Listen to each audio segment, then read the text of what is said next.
Hemos venido trabajando, ¿con qué? Con ganas, ¿no? Con el ganador de almas. ¿Cuántos se convierten en ganadores de almas? Amén. Y estamos leyendo el libro de Charles Spurgeon, Cómo ganar almas, ¿verdad? Prepararnos, capacitarnos para ser ganadores de almas. Y se ha dicho que de todas las tareas divinas, la más preciosa es colaborar con Dios ¿en qué? En la salvación de las almas. Y de eso dice también Spurgeon, que tenemos la mejor de las tareas para hacer. Una tarea muy digna para hacer para la gloria de Dios. Así que hemos adelantado ya bastante. Hoy vamos a hablar un poco de cómo hacer que otros colaboren. ¿En qué? En ganar almas. ¿Cómo hacer que otros colaboren en ganar almas? Bien, vamos a tomar Lucas capítulo 6, versículo 12 al 20. Y está escrito, en aquellos días, Él, refiriéndose a ¿quién? A Cristo, fue al monte a orar y pasó la noche orando a Dios. Y cuando era de día, llamó a sus discípulos y escogió a 12 de ellos. Escogió un equipo, ¿verdad? A quien también llamó apóstoles. A Simón, a quien también llamó Pedro, a Andrés, su hermano, Jacobo y Juan, a Felipe y Bartolomé, a Mateo, a Tomás, a Jacobo, hijo de Alfeo, a Simón llamado Celote, a Judas, hermano de Jacobo, a Judas Iscariote, que llegó a ser el traidor. Todo este equipo es tan distinto, cada uno individualmente es tan distinto, pero ¿qué es lo importante de esto? ¿Cuándo es qué? Cuando todo se hace un equipo. Y esa es la gran ganancia. Usted tiene que prepararse lo más que pueda para tener un grupo que colabore con usted en la salvación de las almas. Puede colaborar en muchos campos, puede ir haciendo un grupo especial. Ricardo tiene varios grupos especiales, ¿verdad? Está trabajando en fundaciones en distintos puntos. La gente es distinta. Si sacamos un apóstol de allí, es totalmente distinto, ¿verdad? A llamar un apóstol de aquí. Pero hacemos ese conjunto de personas que van a hacer la obra de Dios. ¿Cómo escogió Jesús a sus discípulos? ¿Cómo cree que los escogió? Lo primero que él hizo, ¿qué fue hacer? Orar. Usted necesita un equipo, no para que más adelante se aleje con ese equipo y meta autogoles al pastor y... No. Un equipo para que colabore con la salvación de las almas. Usted hace un equipo sano, forma su equipo, así como se forman los equipos de fútbol, ¿verdad? Hace un equipo y lo primero que tiene que hacer, antes de hacerlo, porque nosotros fallamos mucho, yo tengo que reconocerlo que yo fallo mucho en esto, he cometido muchos errores, me apresuro. Después le digo a Bernarda, mire lo que hice, por apresurado. Antes de apresurarse uno, ¿qué es lo primero que tiene que hacer? Orar. Yo tengo a veces que delegar, porque uno como pastor tiene que delegar mucho y a veces uno es un poco ligero y delega y después dice la Biblia, usted nunca me preguntó, dice Dios. Y a veces nos acostumbramos a eso, a no preguntar. Pero lo más correcto antes de formar un equipo, lo más correcto antes de tomar una decisión, ¿qué es? Orar en todo tiempo. En aquellos días, dice la Biblia, Él fue al monte a orar. Jesús es un ejemplo viviente, ¿verdad? De lo que es la oración. Y fíjese que pasa la noche en vigilia antes de tomar una decisión tan importante como esta. Y a pesar de que pasa la noche en vigilia, y a pesar de que escoge su gente, sin embargo uno fue incrédulo, como Tomás, el otro fue traidor, como Judas, el otro ¿qué fue? El otro lo negó con el gallo, el otro... A pesar de tener un equipo así en oración, Sin embargo, a veces hay falacias. ¿Qué tal si nosotros dejamos de orar? Entonces usted debe escoger su equipo. ¿Y cómo lo va a escoger? En oración, en oración. Así que está escrito que en aquellos días él fue al monte a orar y pasó la noche orando a Dios. Yo me lo imagino, Señor, dame un equipo. Dios, yo quiero un equipo. Y fueron un equipo que de marca, ¿verdad? Hasta el día de hoy. Un equipo que marcó la historia para la gloria del Señor. ¿Cuántos lo aplauden a él? Marcó la historia.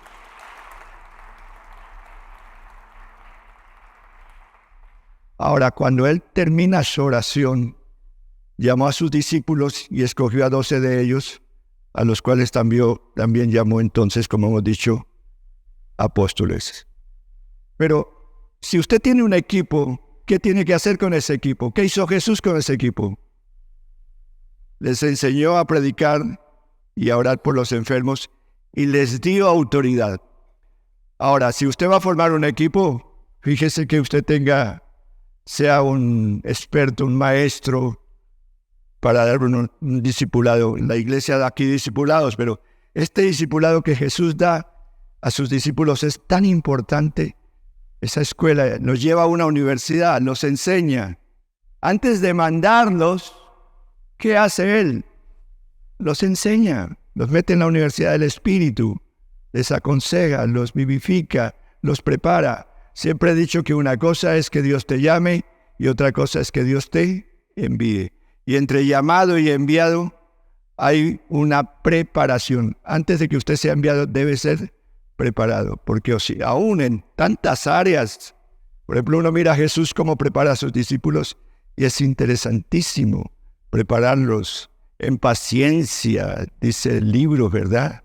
En paciencia, porque un discípulo, alguien que debe ser ganador de almas, debe ser paciente, muy paciente, demasiado paciente. Yo recuerdo que hemos abierto tantas iglesias, pero recuerdo una en especial, Ibagué. Nunca voy a olvidar a Ibagué porque me pasaron cosas raras allá. Yo creí que Ibagué era una tierra buena, que, mejor dicho, uno iba allá y se daba la semilla y enseguida brotaba. Y llegué con un brasilero. El pastor Satirio nos envió a hacer las misiones en ese lugar. Alquilamos una gran bodega como para 5,000 personas. La preparamos. Eso fue extraordinario. Todo listo. Y nosotros esperamos que la gente viniera. ¿Y sabe qué pasó? No vino. Y todo estaba listo. Entonces uno como que empieza a luchar. ¿Y aquí qué pasó? ¿Qué está pasando aquí con esto? Lo preparamos todo y la gente no acude a nuestro templo, a nuestra iglesia. Y en esas luchas, entonces Jesús me dice, el Señor me habla al corazón y me dice, es que no se puede recoger donde no se ha sembrado. Entonces en ese tiempo que se vive, que se requiere, el ganador de almas tiene que ser paciente, repaciente y más paciente. Porque uno es acelerado, ¿no? Uno quiere que los templos, uno los abre y enseguida corran las multitudes. ¡Ah, qué bonito! Pero uno los abre y en lugar de que corran las multitudes, muchos se van Entonces hay que ser pacientes al ir a trabajar a los campos. A veces uno envía obreros a los campos y como en 2-3 días no ven resultados, entonces se devuelven. No, tiene que ser paciente, perseverar. La llamita que hay en su corazón no la deje apagar, por lo contrario tiene que dejar que esa llama se siga encendiendo para la gloria de Dios, porque Dios nos llama y nos envía. La palabra apóstol quiere decir enviado. Entonces Dios lo envía a usted como un soldado a cierto lugar, permanezca ahí. Que una noche nosotros abrimos con Bernarda en la ciudad de Ibarra. Y qué cosa tan difícil, qué frío. Y la primera noche nadie, la segunda noche nadie. Y era un año, duramos 365 noches abriendo el lugar, 365 días predicando. Y aunque no iban, nosotros íbamos la otra noche y dele, y paciencia y paciencia. Si nosotros no hubiéramos sido pacientes con Bernarda, el día de hoy no habría iglesia allí. Pero hoy hay un gran templo, una gran iglesia, y son multitudes los que acuden allí para la gloria de Dios. Pero se requirió ¿de qué? Paciencia. A veces con su familiar, usted es impaciente porque usted se convierte y quiere que ya su familia toda se convierta. Y bonito porque ese es el plan de Dios, que se conviertan. Pero sea paciente. Hay familiares que van a durar una eternidad para convertirse. Pero usted esté ahí dando ejemplo, como dice Spurgeon, siendo paciente. Así que los lleva a una universidad y les enseña a predicar, les enseña a orar y les da autoridad para que oren por los enfermos. Descendió con ellos, se detuvo en un lugar llano, al aire libre, no hizo un templo, ¿no es cierto? En compañía de sus discípulos y de una gran multitud de gente que de toda Judea y de Jerusalén, de la costa de Tiro, de Sidón, que habían venido para oírle y para ser sanados de sus enfermedades, y los que habían sido atormentados de espíritus inmundos eran ¿qué? Sanados. Aquí requiere que si usted va a formar un equipo, tenga autoridad aún sobre los demonios.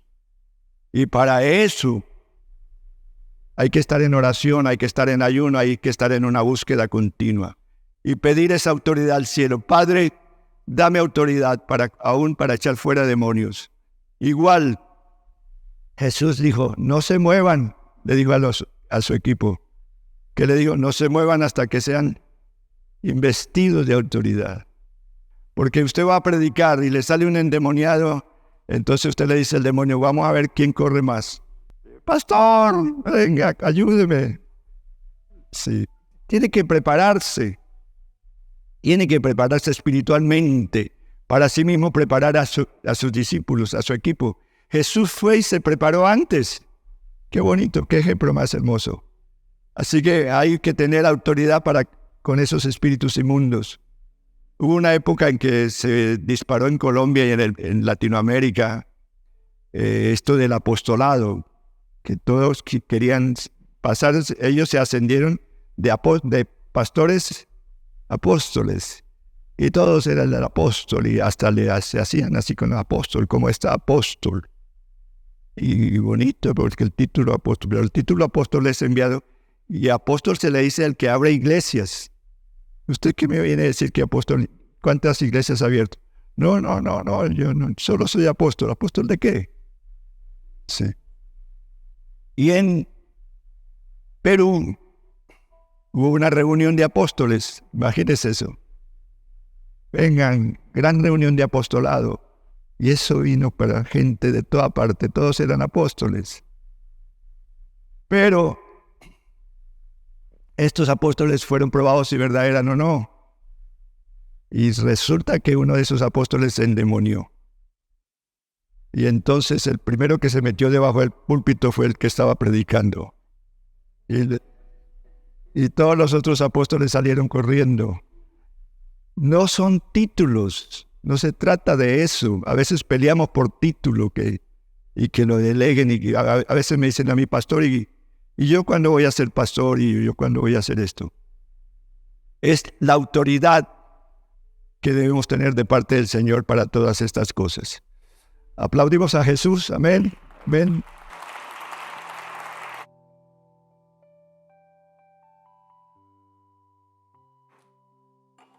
Entonces, dentro de la cartilla de discipulado de Jesús en la Universidad del Espíritu, les enseña a orar. Luego les enseña a predicar, les es ejemplo, y los lleva a un estadio, por así decirlo, para que vean cómo se manifiesta el poder de Dios sobre los enfermos y sobre los endemoniados. Pero otra cosa que él hace es que les enseña sobre la verdadera felicidad. ¿Qué les enseñó? En la cartilla de discipulado de Jesús les enseña cómo ser felices. Porque un discípulo tiene que ser, ¿qué? Feliz. Uno va a predicar con una cara de limón, ¿quién le va a creer? Uno tiene que reflejarlo.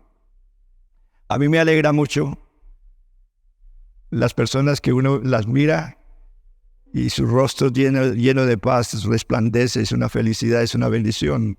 Qué lindo eso. Aquí hay unos hermanos que a mí me encanta verlos, a otros también.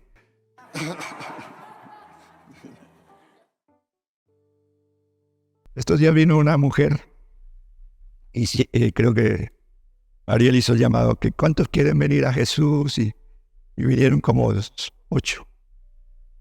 Y yo voy a orar, a mirar los rostros y veo una mujer alta. Y digo, pero esta no se va a convertir, esta tiene una paz impresionante, esta mujer es una mujer de Dios. Cuando al rato yo le digo, ¿usted quién es? Usted es distinta. Digo, yo soy una mujer creyente de la costa, lo que pasa es que pasé con mis hijas las traje para que se convirtieran. El verdadero cristiano resplandece donde llega. El otro día yo fui taxista, ¿sabían que yo fui taxista? No solamente Pantanito es taxista. Pantanito, yo también fui taxista y bregué con esos carros. Me varaba toda hora. Hasta que lo dejé ahí, y desde ese día que lo dejé ahí, Pantano, desde ese día, pregúntele a Bernarda, desde ese día que yo dejé ese carro ahí, no más, desde ese día estoy en el ministerio. Amén. Pero ahí en el taxi es una oportunidad impresionante para uno hablar de Dios, es un lugar pero especial. Y yo les hablaba a todo mundo, Pantanito, es como si tuviera un racimo de maduros y le entregaba a todos. A todo mundo llevaba el evangelio, a curas, monjas, profesionales, todos. Y a veces me quedaba callado. ¿Sabe qué me decía la gente? Oiga, Señor, permítame, perdón, ¿usted quién es que es tan distinto a todos? Porque es un olor, aunque no predique, el solo resplandor, el solo rostro, la sola presencia de Dios en uno, hace que nosotros testifiquemos. Amén. Aplaudimos a Jesús.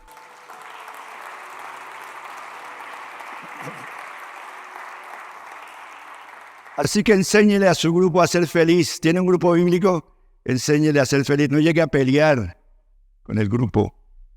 Enséñele a ser feliz. No llegue a regañarlos. Enséñeles a qué? A ser feliz. Impregne felicidad. ¿Y de qué manera Jesús les enseñó a ser felices? En Mateo 5, 1 al 12. Dice, viendo la multitud, subió al monte y sentándose otra vez en el monte, primero fue en un gran llano. Es que en esto del ambiente que aún habla Spurgeon, el ambiente desde que sea espiritual, aleluya, no importa que sea en un llano, no importa que sea en un monte, no importa que sea en un río, no importa que sea en una fábrica, si hay un ambiente espiritual, un ambiente listo, ahí la gloria de Dios se va a manifestar. Y ahí es propicio para enseñar. Así que la multitud sube al monte y vinieron a él sus discípulos y abriendo su boca, ¿qué hacía? Les enseñaba. Fíjese que el hacedor de discípulos, el que hace equipo busca colaboradores para ganar almas, está continuamente haciendo discipulados, está continuamente hablando, está continuamente enseñando. Donde ve la oportunidad, él abarca, él lleva la palabra, enseña. Y fíjese cómo comenzó él, hablándoles de felicidad. Felices los pobres en espíritu, porque ellos verán el reino de Dios. ¿Qué es ser pobre de espíritu? Pregunta el pastor, porque el pastor, ustedes reconocen a su pastor porque es un pastor preguntón. Doris, ¿qué es ser pobre de espíritu?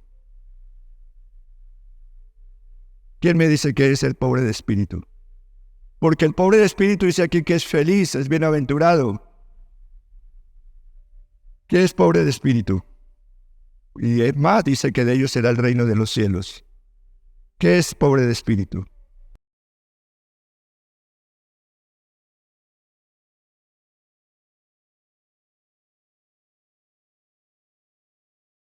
Dicen los predicadores jóvenes, aquí no me están oyendo y uno está oyendo. Vamos a...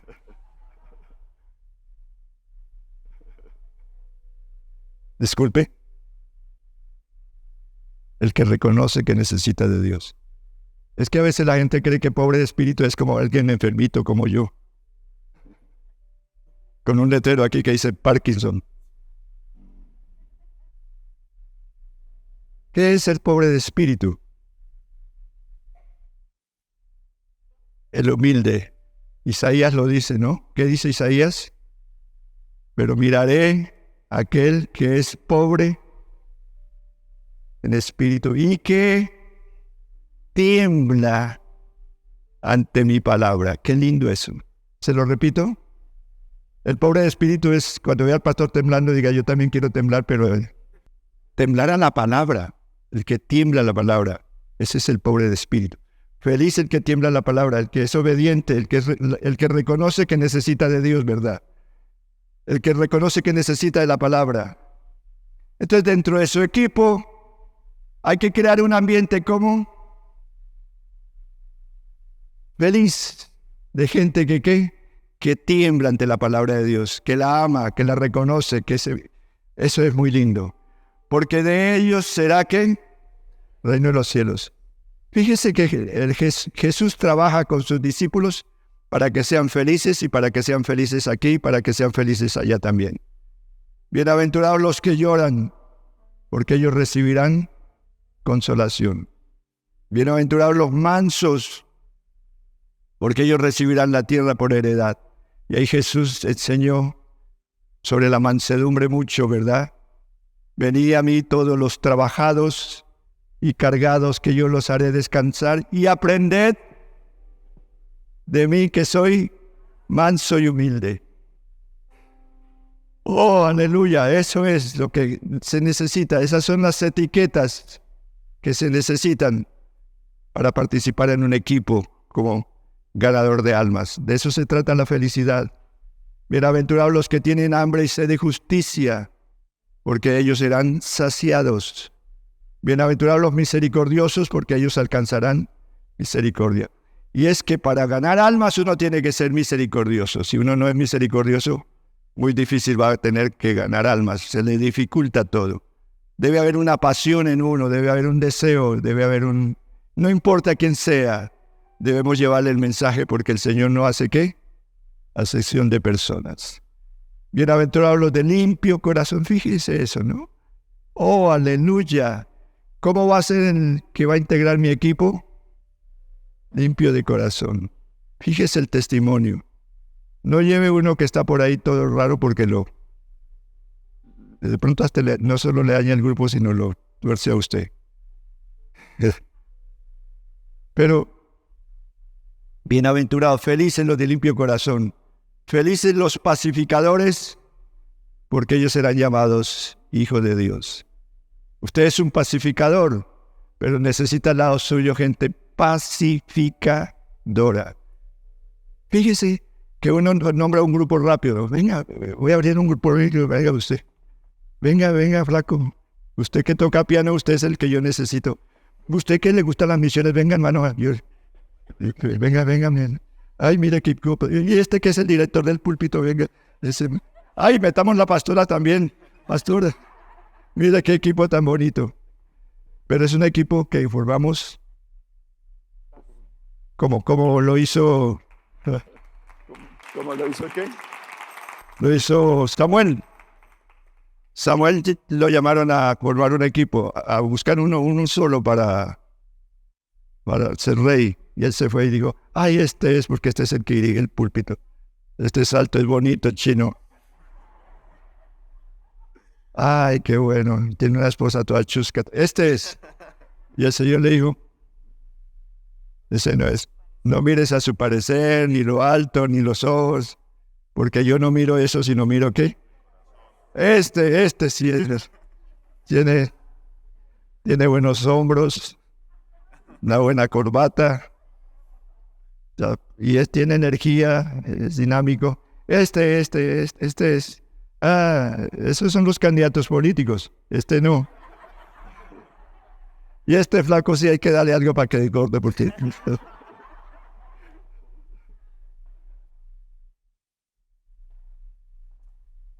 Entonces preparamos un equipo, pero no es a mi parecer, sino al parecer divino de Dios. Le damos un aplauso a Él. Amén.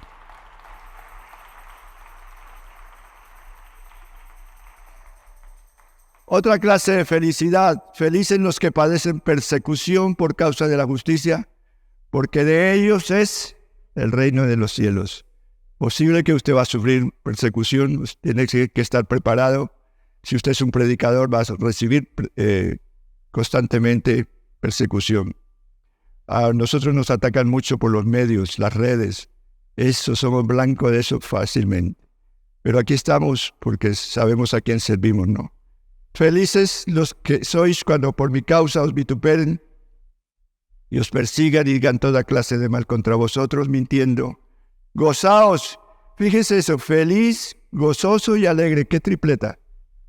Pero ese debe ser el discípulo, debe ser la persona que llamamos para que nos acompañe.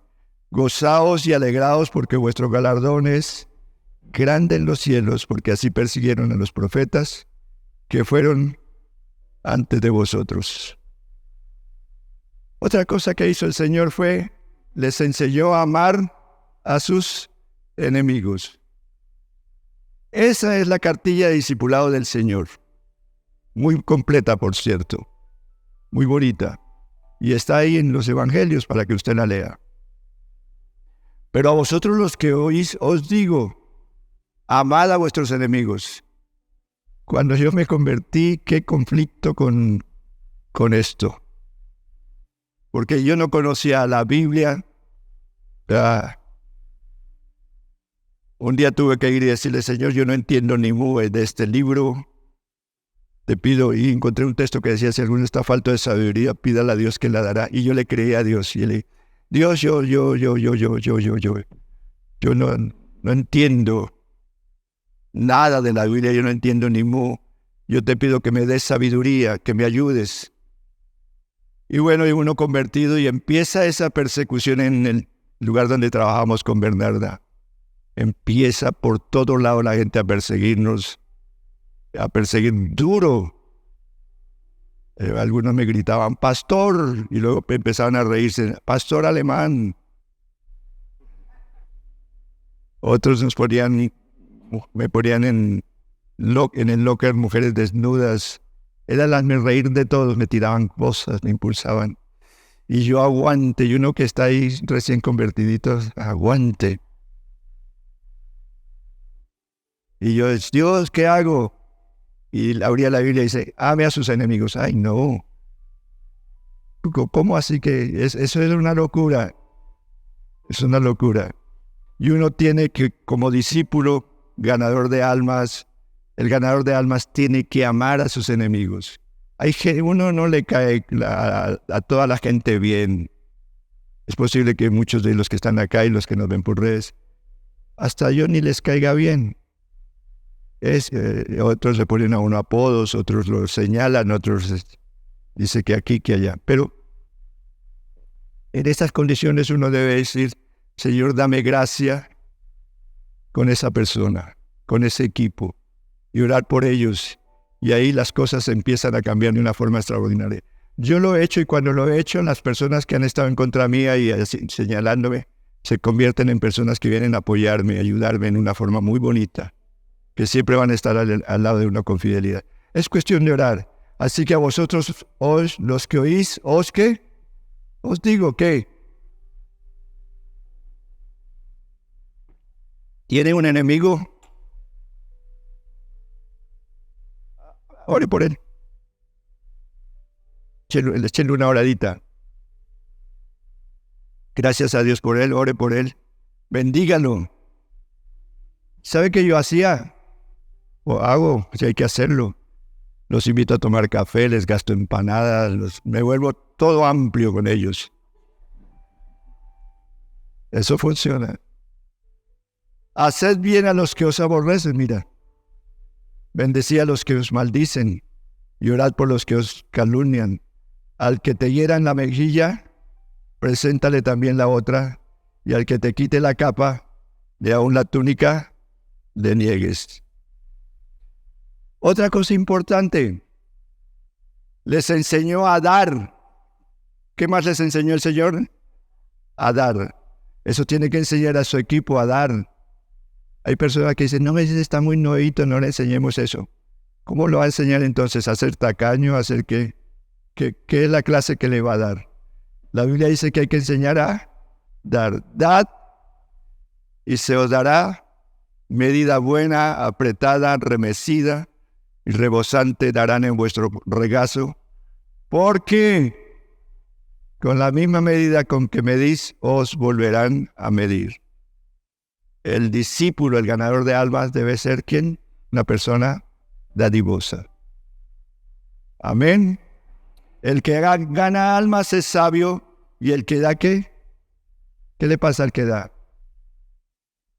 Le darán en vuestro regazo, porque con la vara que medís, volverás a ser medido. Les enseñó tantas cosas tan bonitas. Les enseñó la regla de oro. ¿Sabe cuál es la regla de oro?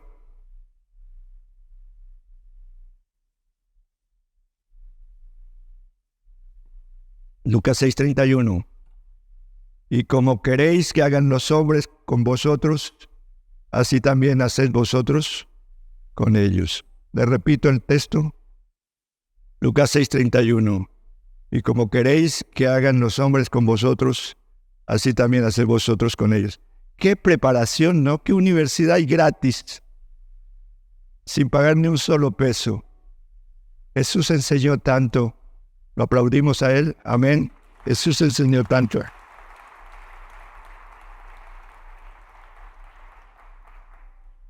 ¿Cómo hacer entonces que otros colaboren en ganar almas? Es una preparación bien interesante. Debemos meternos en esa universidad, en ese asunto, como hemos dicho ya, ser pacientes de arriba abajo para lograr grandes frutos para la gloria del Señor. En los países que hemos hablado, países cerrados al Evangelio, ¡qué difícil! ¡Qué difícil! Y hay que tener una paciencia, a veces solamente sembrando con lágrimas. Hay épocas, Luz, que solamente se siembra con lágrimas. Irá andando, Luz, y llorando. ¿El que qué? El que lleva la preciosa semilla. Pero lo otro, ¿volverá con regocijo?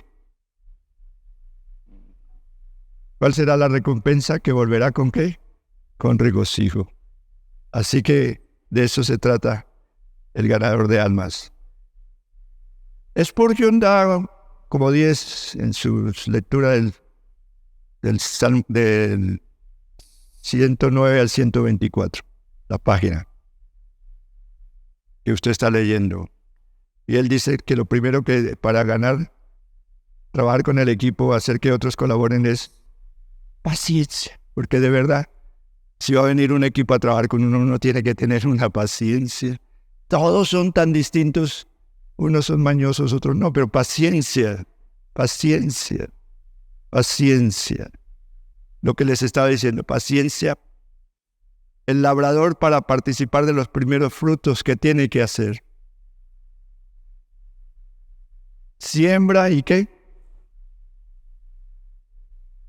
Esperar. A veces 3 meses, a veces ¿cuánto? 6 meses, a veces 1 año. ¿Cuánto?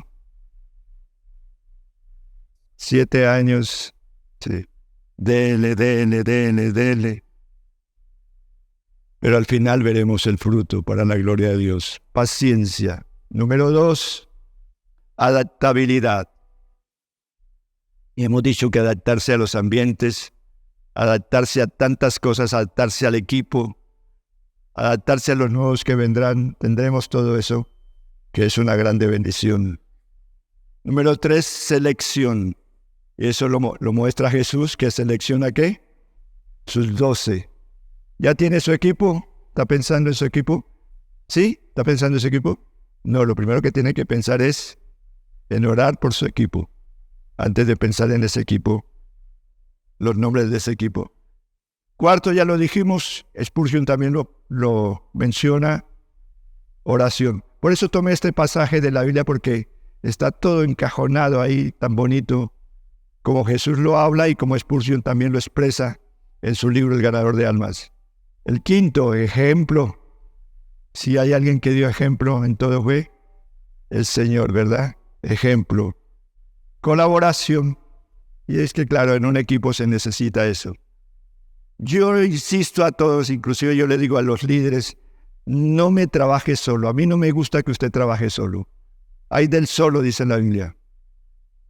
Es mejor acompañadito. Trabaje en equipo. Y yo les insisto, trabajen en equipo.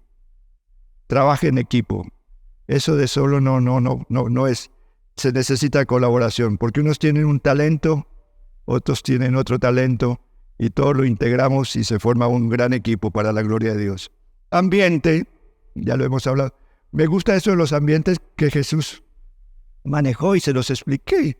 Unas veces en un llano, otras veces en un monte, otras veces en un desierto, otras veces en una barca, otras veces en ¿qué? En un río, otras veces como sea, pero siempre creando ambientes para la predicación del Evangelio. Y octavo es la obra personal, que hay que hacer individual, haciéndola el trabajo que debemos hacer para la gloria de Dios. ¿Cómo es el título entonces del libro de Spurgeon? Y hoy hemos tratado el tema, ¿cómo hacer que otros colaboren en ganar almas? Póngase de pie, por favor. Da un aplauso fuerte al Señor.